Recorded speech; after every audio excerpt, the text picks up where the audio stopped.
కానీ నిన్న నైట్ అంటే బుధవారం నైట్ నేను నిమగ్నం ప్రదేశానికి అయితే వెళ్ళానండి. అదేనండి మన జగన్నాథపురం బ్రిడ్జ్ 1 టౌన్ పరిధిలోకి అయితే వెళ్ళాను.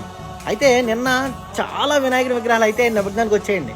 నేను అనుకున్నాను ఆదివారం సోమవారంలో ఆల్మోస్ట్ అయిపోయి ఉంటాయేమో అనుకున్నాను, కానీ నిన్నే చాలా ఎక్కువ వచ్చినాయి. ఆల్మోస్ట్ కాకినాడ పరిధిలో మొత్తం వినాయకుడి బొమ్మలు అయిపోయినట్టాయి. అరకుర ఉండే చోట రెండో. అయితే మనం ముందుగా నగరపాలక సంస్థ వరకు హ్యాట్సప్ చెప్పాలండి. ఎందుకంటే ఎక్కడికక్కడ చిన్న విగ్రహాలు పెద్ద విగ్రహాలు నిమగ్నం చేయడానికి వీలుగా చాలా సదుపాయం చాలా బాగా చేశారు. అలాగే క్రేన్ల సదుపాయం కూడా పెట్టారు. 2 పోలీసు వారికి చెప్పాలండి, ఎక్కడగా ట్రాఫిక్ అంతరాయం కలగకుండా, జనాలు గొడవలు ఆడుకోకుండా, కొట్టుకోకుండా బొమ్మ స్టార్ట్ అయిన దగ్గర నుంచి నిమగ్నం అయ్యే వరకు దగ్గరుండి చూసుకున్నారు. వాళ్ళకు కూడా ఈ వీడియో తరపున కాకినాడ వాళ్ళ తరపున కూడా హ్యాట్సప్ చెప్పాలి. నిన్న ఈ హడావుడంతా కంప్లీట్ అయ్యేసరికి అరౌండ్ 3 అయిపోయిందండి.